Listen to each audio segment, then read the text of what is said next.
Hi friends, ഇന്ന് Jyothish എഴുതിയിരിക്കുന്നൊരു മെലിക്കടക്ക. Madam, എൻ്റെ പേര് ജ്യോതിഷ്, യഥാർത്ഥ പേരല്ല. എനിക്ക് 29 വയസ്സുണ്ട്. എൻ്റെ വിവാഹം കഴിഞ്ഞിട്ട് ഏകദേശം 2 വർഷത്തോളം ആകാറായി. പ്രേമിച്ചാണ് ഞാൻ വിവാഹം കഴിച്ചത്. പക്ഷേ ഇപ്പോൾ കാര്യങ്ങൾ കുറച്ച് കോംപ്ലിക്കേറ്റഡ് ആണ്. അതിലേക്ക് വന്നെത്തിയ സംഭവമാണ് ഞാൻ ഈ പറയുന്നത്. ചെറുപ്പം മുതൽക്കേ നല്ല സൗന്ദര്യമുള്ള വെളുത്തു തുടുത്തിരിക്കുന്ന എന്നോട് പലർക്കും വലിയ താല്പര്യമായിരുന്നു. എന്തിനേറെ പറയുന്നു, ചെറുപ്രായത്തിൽ പലരും എന്നോട് പുറത്ത് പറയാൻ കൊള്ളാത്ത രീതിയിൽ അപ്രോച്ച് ചെയ്തിട്ടുണ്ട്. അന്നതിൻ്റെ കാര്യഗൗരവമൊന്നും എനിക്ക് മനസ്സിലായിട്ടില്ല.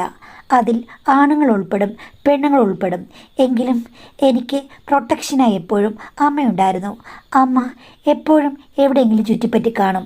അതുകൊണ്ട് തന്നെ പലപ്പോഴും അതിൽ നിന്ന് ഞാൻ രക്ഷപ്പെട്ടിട്ടുണ്ട്.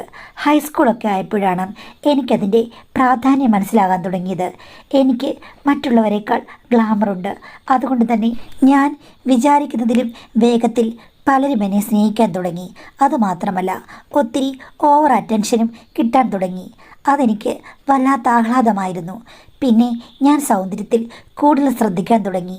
+2 ഒക്കെ ആയപ്പോഴേക്കും ഞാൻ എൻ്റെ ശരീരം മെച്ചപ്പെടുത്താനുള്ള പല ഉപായങ്ങളും തേടാൻ നോക്കി. ഫേസ്ബുക്കിലൊക്കെ എൻ്റെ ഫോട്ടോകൾക്ക് ധാരാളം ലൈക്ക് കിട്ടുമായിരുന്നു. അങ്ങനെ ചുരുക്കം പറഞ്ഞു കഴിഞ്ഞാൽ ആരും നോക്കുന്ന ഒരു സ്റ്റാറായി മാറാൻ എനിക്ക് ഭയങ്കര ആഗ്രഹമായിരുന്നു. ഇതൊക്കെയാണെങ്കിലും സാമ്പത്തികമായിട്ട് വളരെ പാപ്പരത്വം അനുഭവിക്കുന്ന ഒരു കുടുംബമാണ് എൻ്റേത്. ധാടിയും മോടിയും ഒന്നും കണ്ടു കഴിഞ്ഞാൽ പുറത്താർക്കും മനസ്സിലാകില്ലെങ്കിലും എൻ്റെ അച്ഛൻ വരുത്തിവെച്ച ധാരാളം കടങ്ങൾ ഉണ്ടായിരുന്നു. എൻ്റെ ചേട്ടൻ ഒരു ജോലിക്ക് പോയി അതൊക്കെ കഷ്ടപ്പെട്ട് അടച്ചുകൊണ്ടിരിക്കുകയാണ്. അമ്മയ്ക്കാണെങ്കിൽ അച്ഛനുമായിട്ട് വഴക്കുണ്ടാക്കാൻ ഒത്തിരി ബുദ്ധിമുട്ടാണ്. എങ്കിലും ജിമ്മിലൊക്കെ വിടാൻ ഞാൻ പറഞ്ഞു കഴിഞ്ഞപ്പോഴേക്കും എന്നെ അമ്മ വിട്ടു. കുറച്ച് സൗന്ദര്യമൊക്കെ കൂട്ടാനുള്ള കാര്യങ്ങൾക്കാണെങ്കിലും അമ്മ കൂട്ടു നിൽക്കും. അമ്മയ്ക്കെന്തോ എൻ്റെ സൗന്ദര്യത്തിൽ വലിയ മതിപ്പാണ്. എൻ്റെ മോൻ അതീവ സുന്ദരനാണെന്ന് പലരോടും പറയും. എൻ്റെ ചേട്ടനൊന്നും അത്രയും കല കിട്ടിയിട്ടില്ല. അതുകൊണ്ടായിരിക്കും എന്നെനിക്ക് തോന്നും. അമിത വാത്സല്യമായിരുന്നു എൻ്റെ അമ്മയ്ക്ക്. ഡിഗ്രിക്ക് പഠിക്കുമ്പോൾ കോളേജിൽ ഞാനൊരു സ്റ്റാറായിരുന്നു. എങ്കിലും PGക്കൊന്നും പോകാൻ എനിക്ക് തോന്നിയില്ല. കാര്യം അത് ബുദ്ധിമുട്ടാണ്. പഠിക്കാൻ ഞാൻ ഇത്തിരി പുറകോട്ടാണ്, ജസ്റ്റ് ആവറേജ്. അതുമാത്രമല്ല, എന്തെങ്കിലും ബിസിനസ്സൊക്കെ തുടങ്ങണം, എങ്കിൽ മാത്രമേ പണം ജീവിതത്തിൽ ഉണ്ടാകൂ. അതുകൊണ്ട് അതിലേക്ക് നോക്കാം എന്ന് വിചാരിച്ചു. പക്ഷേ ഞങ്ങളുടെ വീട്ടിലെ സിറ്റുവേഷൻ അപ്പോഴും മെച്ചപ്പെട്ടിട്ടില്ല. എവിടുന്ന് എങ്ങനെ പണം ഉണ്ടാക്കാനാണ് ഒരു പിടിയുമില്ല. അതിനിടയ്ക്ക് എൻ്റെ ഒരു കൂട്ടുകാരൻ എന്നോട് പറഞ്ഞു, എടാ, വളരെ പണക്കാരിയായ ഒരു പെണ്ണിന് നിന്നെ ഇഷ്ടമാണ്. അവൾ എന്നോട് പറഞ്ഞു, നീ ഒന്ന് മിണ്ടുമോ നോക്കി. അവളുമായിട്ട് പ്രേമിച്ച് ചുറ്റും നടന്നു കഴിഞ്ഞാൽ തീർച്ചയായിട്ടും നിനക്ക് ഒത്തിരി ഗുണങ്ങളുണ്ടാകും. അവൾ നിനക്ക് ബിസിനസ്സൊക്കെ തുടങ്ങാനുള്ള പണം തരും. ഞാൻ നോക്കിക്കഴിഞ്ഞപ്പോഴേക്കും ആ പെണ്ണ് എൻ്റെ സങ്കല്പത്തിൽപ്പെട്ട ഒരു സ്ത്രീയല്ല. അതുകൊണ്ട് തന്നെ ആ പ്രേമത്തിലേക്ക് പോകാൻ എനിക്ക് മടിയായിരുന്നു. എങ്കിലും അവനെന്നെ ഒത്തിരി നിർബന്ധിച്ചു. അവളെക്കൊണ്ട് പ്രയോജനമുണ്ടാകുമോ എന്നറിയാൻ വേണ്ടിയിട്ട് സ്വാർത്ഥ താല്പര്യമുള്ള ഞാൻ തന്നെ അവളോട് ജസ്റ്റ് സംസാരിച്ച് നോക്കി. എനിക്ക് ഇപ്പോൾ പ്രേമിക്കാനുള്ള മൂഡില്ല, ഒത്തിരി പ്രശ്നങ്ങളുണ്ട്, ബിസിനസ് തുടങ്ങണം, ഞാനെങ്ങും കര പറ്റിയിട്ടില്ല എന്നൊക്കെ ഞാൻ ആദ്യം സെൻറ്റി അടിച്ചു. അവൾ പറഞ്ഞു, എന്ത് വേണമെങ്കിൽ ഞാൻ സഹായിക്കാം, ഒരു പ്രശ്നവുമില്ല, എൻ്റെ അക്കൗണ്ടിൽ ഇഷ്ടംപോലെ പണം കിടപ്പുണ്ട്, എന്നെയും കൊണ്ട് ഒന്ന് ചുറ്റി നടക്കാമോ? കൂട്ടുകാരികളോട് പലരോടും ഞാൻ പറഞ്ഞു, നിങ്ങളെയാണ് എനിക്കിഷ്ടമെന്ന്. അതുകൊണ്ട് പ്ലീസ് എന്നൊക്കെ പറഞ്ഞു കഴിഞ്ഞപ്പോഴേക്കും പണത്തിൻ്റെ ഗുണം ഉണ്ടാകുമെന്ന് വിചാരിച്ചു തന്നെയാണ് ഞാൻ അവളുമായിട്ട് കറങ്ങി നടന്നത്. സ്നേഹമായിട്ട് സംസാരിക്കാൻ ഞാൻ ശ്രമിച്ചു എന്നുള്ളതല്ലാതെ അവളെ എനിക്ക് അക്സെപ്റ്റ് ചെയ്യാൻ പറ്റിയിരുന്നില്ല. അവളെനിക്ക് ക്യാഷ് ഒത്തിരി തന്ന് സഹായിച്ചു. ഇതിനിടയ്ക്ക് അവൾ എന്നോടൊരു ദിവസം പറഞ്ഞു, നമ്മൾ തമ്മിലുള്ള വിവാഹം നടക്കുമോ എന്നറിയാൻ വേണ്ടിയിട്ട് നമുക്കൊരിടത്ത് പോകണമെന്ന്. ഞാൻ ചോദിച്ചു, എവിടെയാണെന്ന്. എനിക്കറിയാവുന്ന ഒരു സ്വാമിയുണ്ട്, അദ്ദേഹവും ഭാര്യയും ജ്യോതിഷം നന്നായിട്ട് കൈകാര്യം ചെയ്യാറുണ്ട്, അവളുടെ വീട്ടിലേക്ക് നമുക്കൊന്ന് പോകണമെന്ന്. അവളെ പിണക്കാൻ പറ്റില്ലല്ലോ. അങ്ങനെ ഞാൻ ആ വീട്ടിലേക്ക് പോയി. അവിടെ ചെന്ന് കഴിഞ്ഞപ്പോഴേക്കും സ്വാമി മാത്രമാണ് ഞങ്ങളെ വിളിച്ചത്. ഭാര്യയെ അവിടെങ്ങും കണ്ടില്ല. ഞങ്ങൾ രണ്ടുപേരുടെയും ജന്മത്തീയതി അദ്ദേഹം ചോദിച്ചു. ഞാൻ പറഞ്ഞു കൊടുത്തു. അത് കഴിഞ്ഞപ്പോഴേക്കും അദ്ദേഹം വിശദമായി നോക്കിയ ശേഷം പറഞ്ഞു, കുറച്ച് തടസ്സങ്ങളൊക്കെയുണ്ട്, അതിന് പൂജ ചെയ്യണമെന്ന്. എൻ്റെ കൂടെ വന്ന എൻ്റെ പ്രണയിനി പറഞ്ഞു, ഓക്കെ, ഞാൻ അതൊക്കെ ചെയ്യാം സ്വാമി, എന്തൊക്കെയാണെന്ന് പറഞ്ഞാൽ മതിയെന്ന്. അപ്പോൾ പുള്ളിക്കാരൻ കുറച്ച് പൂജയുടെ കാര്യങ്ങളൊക്കെ പറഞ്ഞു. എന്നിട്ട് അവളോട് പറഞ്ഞു, ഈ വിഷയമില്ലാതെ തന്നെ നിങ്ങളുടെ വീട്ടിലെ ദോഷങ്ങളെക്കുറിച്ച് രണ്ടുപേരോടും എനിക്ക് തനിച്ച് സംസാരിക്കാനുണ്ട്. കുറച്ച് കാര്യങ്ങൾ ചിന്തിക്കേണ്ടതുണ്ട്. അതിന് തയ്യാറാണെന്ന് ചോദിച്ചു. അപ്പോൾ ഞങ്ങൾ രണ്ടുപേരും പറഞ്ഞു, ഓക്കെ, തനിച്ച് സംസാരിക്കാമെന്ന്. അങ്ങനെ അവളുമായിട്ട് അദ്ദേഹം 10 മിനിറ്റ് സംസാരിച്ചു. അത് കഴിഞ്ഞ ശേഷം അവൾ പുറത്തു വന്നു. അവളുടെ മുഖം ഒട്ടും തെളിച്ചമുള്ളതായിരുന്നില്ല. എന്താണെന്ന് ആശങ്കയോടുകൂടി ഞാൻ അകത്ത് കയറി. അപ്പോൾ പുള്ളിക്കാരനോട് പറഞ്ഞു, നിങ്ങളുടെ രണ്ടുപേരുടെ മുഖത്ത് നോക്കി എനിക്കത് പറയാൻ പറ്റില്ല. നിങ്ങളുടെ രണ്ടുപേരുടെ ജാതകം തമ്മിൽ ഒരു ചേർച്ചയുമില്ല. ഇങ്ങനെ മുന്നോട്ട് പോയി കഴിഞ്ഞാൽ രണ്ടു പേർക്കും കല്യാണ ജീവിതം കൊണ്ട് ഒരു ഗുണവും ഉണ്ടാകില്ല. അതുകൊണ്ട് നിങ്ങൾ തമ്മിൽ പ്രേമിച്ച് നടക്കുന്നതൊക്കെ കൊള്ളാം, വിവാഹം കഴിക്കാതിരിക്കുന്നതാണ് നല്ലതെന്ന് പറഞ്ഞു. അത് കേട്ട് കഴിഞ്ഞപ്പോഴേക്കും എനിക്ക് മനസ്സിൽ സന്തോഷമാണ് തോന്നിയത്. പക്ഷേ ഞാൻ ദുഃഖം ഭാവിച്ചു. പക്ഷേ പുള്ളിക്കാരൻ എൻ്റെ മുഖത്ത് നോക്കി പറഞ്ഞു, മോന് സത്യം പറഞ്ഞാൽ കുടുംബത്തിൽ കുറച്ച് പ്രശ്നങ്ങളൊക്കെ ഉണ്ട്. ശരിക്കും ഈ പ്രണയമോ വിവാഹമോ ഒന്നുമല്ല നിൻ്റെ ലക്ഷ്യം. നിനക്ക് പണം സമ്പാദിക്കണം, അതല്ലേ നിൻ്റെ ലക്ഷ്യം. അതിപ്പോൾ ആർക്കായാലും അങ്ങനെയല്ലേ സ്വാമി എന്ന് ചോദിച്ചു കഴിഞ്ഞപ്പോഴേക്കും പുള്ളി പറഞ്ഞു, അതൊക്കെ ശരിയാണ്. എങ്കിൽ കൂടിയും നിനക്ക് പണത്തിൽ മാത്രമാണ് ഫോക്കസ് എന്ന് എനിക്ക് തോന്നുന്നു. പിന്നെ അത് മാത്രമല്ല, നിന്റെ സൗന്ദര്യത്തിന് ചേർന്നൊരു പെൺകുട്ടിയല്ല അവൾ. ഒന്നുകൊണ്ടും നിങ്ങൾ തമ്മിൽ പൊരുത്തമില്ലെന്ന് പറഞ്ഞു. ഞാനത് കേട്ടു. എന്തായാലും നിങ്ങൾ തീരുമാനിക്കൂ. പക്ഷേ എനിക്ക് മോനോട് ഒരു കാര്യം പറയാനുണ്ട്. നിന്റെ നമ്പർ എനിക്ക് തന്നിട്ട് പോകണം. നിന്നെക്കൊണ്ട് എനിക്കൊത്തിരി ഉപകാരമുണ്ട്. പണം സമ്പാദിക്കാൻ നിനക്ക് എൻ്റെ കൂടെ നിൽക്കാമെങ്കിൽ സാധിക്കുമെന്ന് പറഞ്ഞു. ഞാൻ ചോദിച്ചു, സ്വാമിയോട് നിന്ന് കഴിഞ്ഞാൽ എങ്ങനെയാണ് പണം സമ്പാദിക്കുക? അതൊക്കെയുണ്ട്, പൂജ മറ്റു കാര്യങ്ങൾക്കൊക്കെ നീ എൻ്റെ കൂടെ നിൽക്കാമെന്നുണ്ടെങ്കിൽ നിനക്ക് നല്ലൊരു വരുമാനം ഉണ്ടാകും. സ്വാമി, എനിക്ക് പൂജയോ അങ്ങനെയുള്ള കാര്യങ്ങളൊന്നും അറിയില്ല, അത്തരം വിശ്വാസങ്ങളുമില്ല. വിശ്വാസമൊന്നുമല്ല ഞാൻ പറഞ്ഞത്, നിൻ്റെ ഒരു സാന്നിധ്യം ഉണ്ടായാൽ മതി. അതിനെക്കുറിച്ച് നിനക്ക് താല്പര്യമുണ്ടെങ്കിൽ സംസാരിക്കാം. പക്ഷേ നല്ലപോലെ പണം കിട്ടും, എനിക്കത്രേ പറയാനുള്ളൂ. എന്തായാലും പുറത്തിറങ്ങി നിങ്ങൾ രണ്ടുപേരും കൂടെ നിങ്ങളുടെ കാര്യങ്ങൾ തീരുമാനിച്ച് ഒന്ന് ഡിസൈഡ് ചെയ്യൂ. അത് കഴിഞ്ഞ ശേഷം പിന്നെ നീ എന്നെ വിളിച്ചാൽ മതി, അല്ലെങ്കിൽ ഞാൻ വിളിച്ചോളാം, നമ്പരിങ്ങിതാ എന്ന് പറഞ്ഞ് അയാൾ എൻ്റെ നമ്പർ വാങ്ങിച്ചു. പുറത്തിറങ്ങി ചെന്ന് കഴിഞ്ഞപ്പോഴേക്കും അവൾ പറഞ്ഞു, അയ്യോ എന്തൊക്കെയോ ദോഷങ്ങളുണ്ടെന്നാണ് സ്വാമി പറഞ്ഞത്. പുള്ളിക്കാരൻ പറഞ്ഞു കഴിഞ്ഞാൽ അച്ചട്ടാണ്, വേണ്ട, നമുക്ക് ഈ ബന്ധം കല്യാണത്തിലെത്തിക്കേണ്ട, ഇങ്ങനെ രസകരമായി ചുറ്റി നടക്കാം എന്നൊക്കെ പറഞ്ഞു. ഞാനും അയ്യോ അങ്ങനെ പറഞ്ഞു, എന്നോട് പറഞ്ഞത് സൂക്ഷിക്കണമെന്ന് മാത്രമേ പറഞ്ഞുള്ളൂ എന്ന് പറഞ്ഞ് ഞാൻ അതിലേക്ക് കരിച്ചു.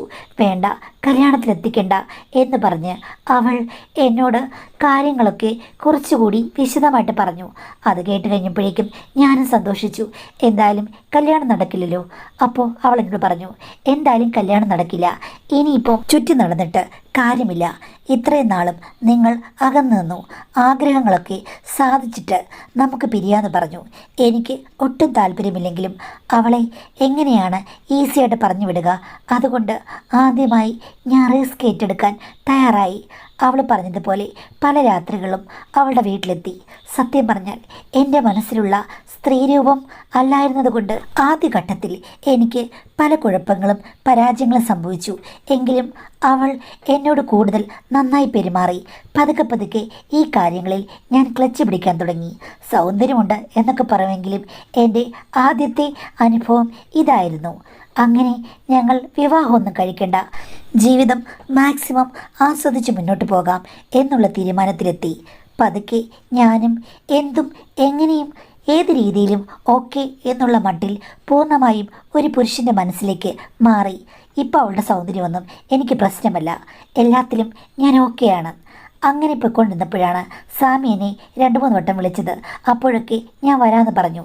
ഇനി നീ സ്ട്രിക്റ്റായിട്ട് വരുന്നെങ്കിൽ വാ, നിനക്ക് ഗുണമുണ്ടാകുമെന്ന് പറഞ്ഞു. ഇവിടമായുള്ള ബന്ധം കല്യാണത്തിൽ എത്തിപ്പെടില്ല എങ്കിൽ പിന്നെ സ്വാമിയുടെ ഐഡിയ എന്താണെന്ന് നോക്കാം. കൈ നനയാതെ മീൻ പിടിക്കുന്ന കാര്യങ്ങളാണല്ലോ എല്ലാവർക്കും താല്പര്യം. എനിക്കും അങ്ങനെ തന്നെയായിരുന്നു. പുള്ളിയെ പോയി ഒരു ദിവസം രാത്രിയിൽ കണ്ടു കഴിഞ്ഞപ്പോഴേക്കും പുള്ളിക്കാരനോട് പറഞ്ഞു, നീ എൻ്റെ കൂടെ വാ, അപ്പോൾ കാര്യങ്ങൾ മനസ്സിലാകുമെന്ന് പറഞ്ഞു. ഇത്തിരി കഴിഞ്ഞപ്പോഴേക്കും ഞങ്ങൾ റെഡിയായി ഇറങ്ങി. വേറെ ഒരു പരികർമ്മിയുമുണ്ട്.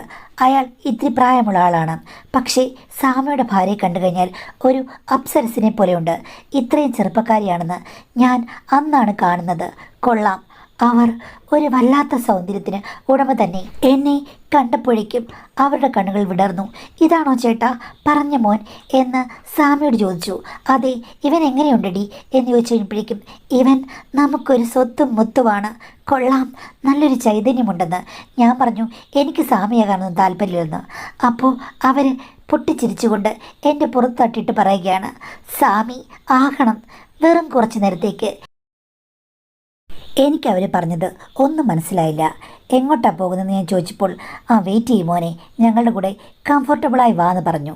അങ്ങനെ ഞങ്ങൾ കുറേ നേരം, ഏകദേശം 1 മണിക്കൂറോളം പിന്നിട്ട് രാത്രിയിൽ ഒരു വീട്ടിലെത്തി. അവിടെ കുറേ ആളുകൾ ഞങ്ങൾ ചെല്ലുന്നത് കാത്തിരുന്നു.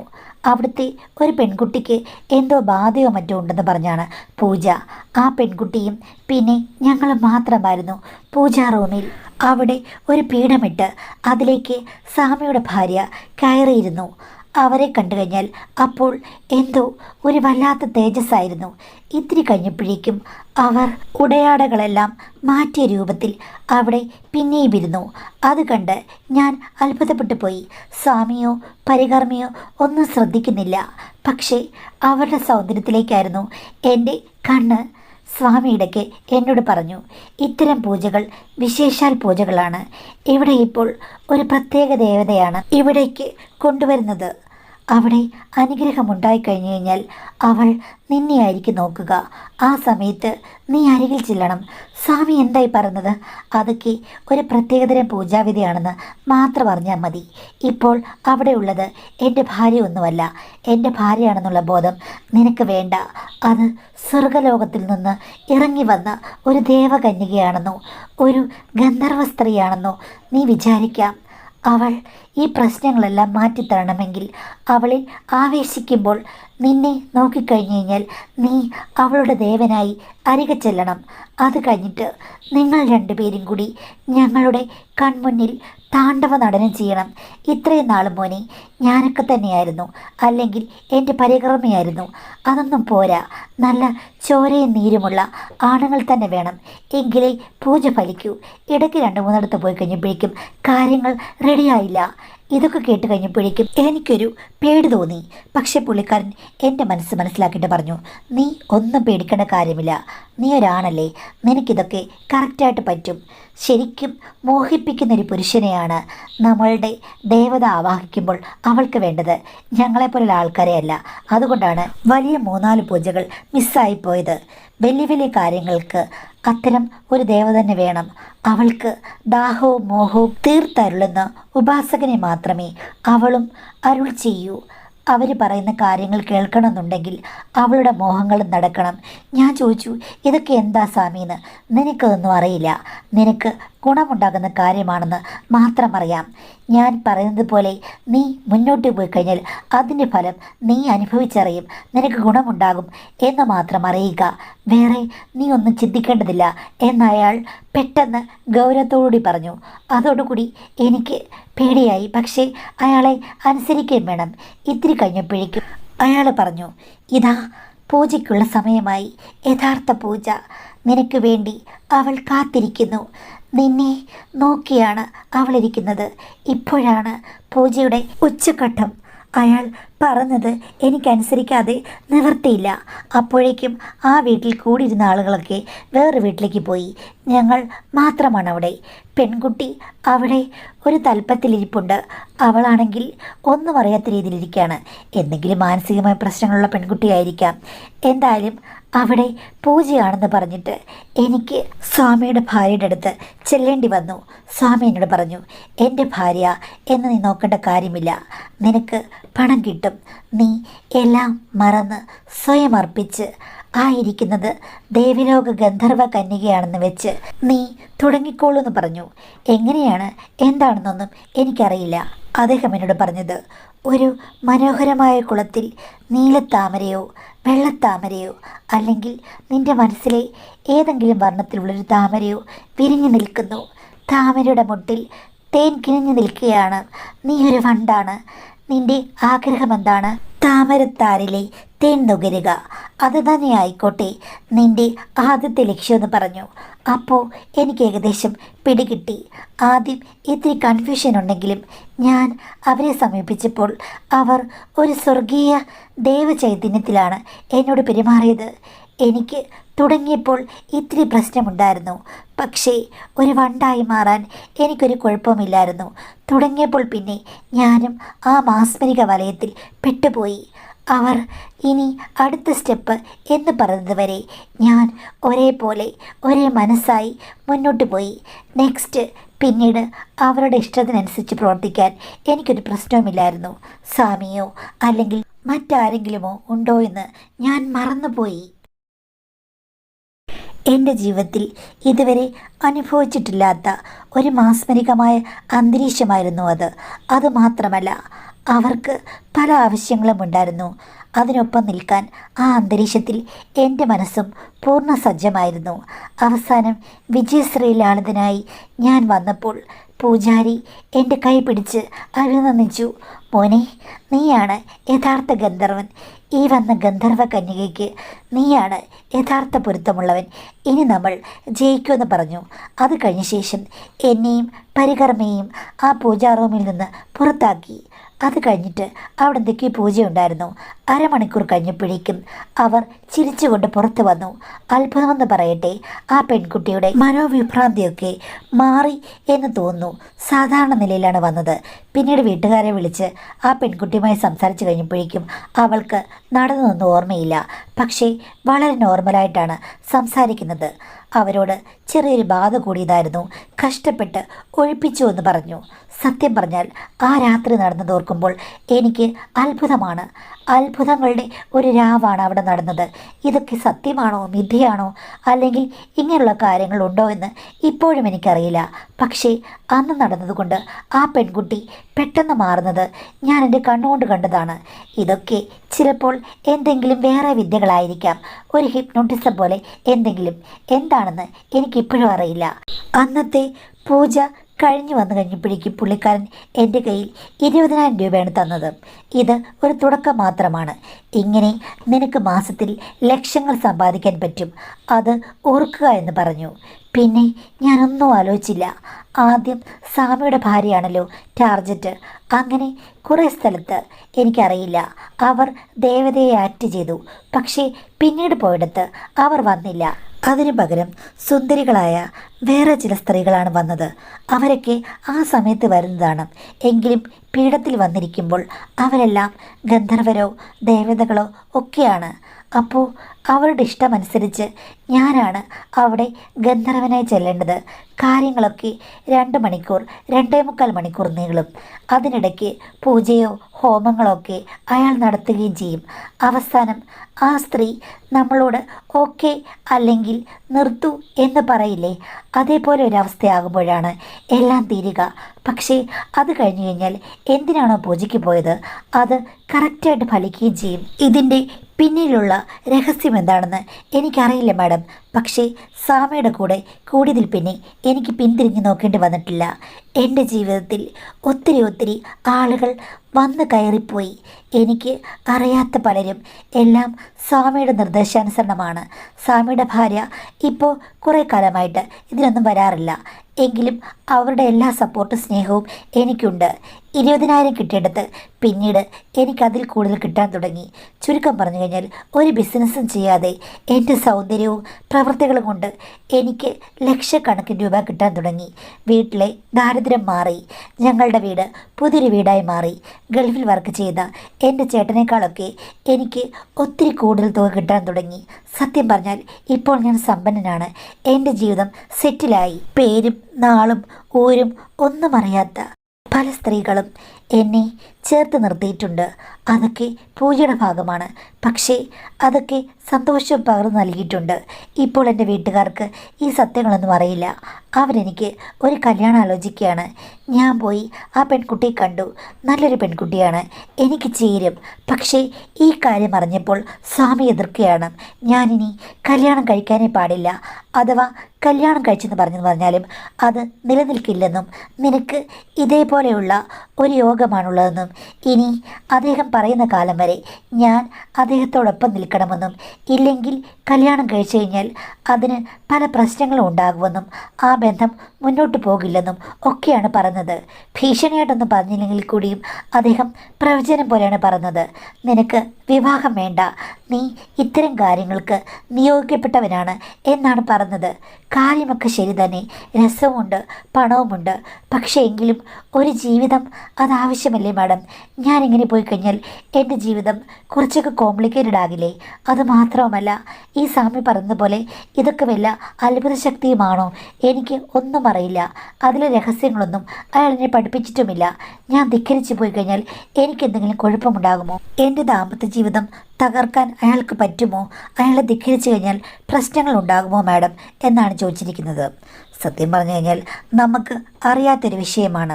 ഇപ്പോൾ നമ്മൾ പോയി അമ്പലത്തിൽ പോകുന്നു, അല്ലെങ്കിൽ പള്ളിയിൽ പോകുന്നു, പ്രാർത്ഥിക്കുന്നു, തിരിച്ചു പോകുന്നു എന്നുള്ളതല്ലാതെ ഇത്തരം കാര്യങ്ങളുടെ പുറകെ ആരും പോകാറില്ല. എല്ലാവർക്കും ഭക്തിയും വിശ്വാസമൊക്കെ ഉണ്ടെങ്കിലും അതിൻ്റെ പല രീതികളെക്കുറിച്ചിട്ട് നമ്മളാരും ചിന്തിക്കാറുമില്ല. നമ്മുടെ പ്രശ്നങ്ങളൊക്കെ തീർക്കാൻ ഇങ്ങനെ എന്തെങ്കിലും ഉണ്ടോ എന്ന് നോക്കി പോകുന്നവരും വളരെ കുറവാണ്. കുറച്ച് ആൾക്കാർ അങ്ങനെ പോകും, ചിലർ പോകില്ല. ചിലർക്ക് ഈ പറഞ്ഞ പോലെ മതവുമായിട്ട് ബന്ധപ്പെട്ട ഭക്തിയിൽ മാത്രമേ അവർ വിശ്വസിക്കുകയുള്ളൂ. അതിൽ കൂടുതൽ ദേവതയുണ്ടോ, ഗന്ധർവനുണ്ടോ, ഗന്ധർവൻ തീർക്കുമോ, അല്ലെങ്കിൽ ഇത്തരം വ്യത്യസ്തമായ കാര്യങ്ങളിൽ അതിന് ഒരു പരിഹാരമുണ്ടാകുമോ എന്നുള്ള കാര്യങ്ങളെക്കുറിച്ചൊന്നും എനിക്കറിയില്ല. പക്ഷെ ഞാൻ ഒരു കാര്യം പറയാം, ഇത്തരം കാര്യങ്ങളിൽ വിശ്വസിച്ച് പോയി കഴിഞ്ഞാൽ അത് മനസ്സിൽ എപ്പോഴും അയ്യോ അങ്ങനെയാണോ ഇങ്ങനെയാണെന്നുള്ള സംശയം കിടക്കും. അപ്പോൾ കുറച്ച് പേടിയും വിഭ്രാന്തിയും ഒക്കെ വന്നു കഴിഞ്ഞാൽ ഞാൻ ചെയ്യുന്നതെല്ലാം കുഴപ്പത്തിലാകും, സ്വാമി എങ്ങനെ പറഞ്ഞല്ലോ എന്ന് വിചാരിച്ചു കഴിഞ്ഞാൽ നമ്മുടെ മനസ്വസ്ഥത പോകും. ആ സമയത്ത് എന്ത് കണ്ടാലും ഇത് അതുകൊണ്ടായിരിക്കും എന്ന് വിചാരിക്കുന്നൊരവസ്ഥയിലേക്ക് വന്നെത്തും. സത്യം പറഞ്ഞാൽ നമ്മുടെ എല്ലാ പ്രശ്നങ്ങൾക്കും കാരണം നമ്മുടെ മനോനില തന്നെയാണ്, മനസ്സ് തന്നെയാണ്. നിങ്ങൾക്ക് ആവശ്യമുള്ളത് നിങ്ങൾ ചെയ്യുക. ചുറ്റുപാടുമുള്ളവർ നമ്മളെ സ്വാധീനിക്കില്ല. എനിക്കൊരു ചുക്കുമില്ലെന്ന് പറഞ്ഞു പോയി കഴിഞ്ഞാൽ ഇതിൽ ഒരു കാര്യവുമില്ല. പിന്നെ വേറൊരു കാര്യമുണ്ട്, ഇങ്ങനെ ദേവതയാണെന്നോ ഗന്ധർവനാണെന്നോ എന്നൊക്കെ പറഞ്ഞ് നടക്കുന്നു. അപ്പോൾ ഈ നാട്ടിൽ വേറെ സൗന്ദര്യമുള്ള ആണുങ്ങളില്ലേ? അപ്പോൾ നിങ്ങൾ പോകുമെന്ന് പറഞ്ഞാലും നിങ്ങൾ റിട്ടയർ ചെയ്തെന്ന് പറഞ്ഞാലും ഓക്കെ, അവിടെ വേറെ നല്ല ആണുങ്ങൾ വന്നോളും. അതൊക്കെയാണ് വെറുതെ പറയുന്നതാണ്. എല്ലാ മനുഷ്യർക്കും ഈ പറഞ്ഞതുപോലെ അവരുടെ കൂടെ നിൽക്കുന്ന ഒരാൾ പോകുമ്പോഴേക്കും നഷ്ടങ്ങളാണല്ലോ, അവരുടെയും ജീവിതമാണല്ലോ, പണവരുമാന മാർഗമാണല്ലോ, അത്രയേ ഉള്ളൂ.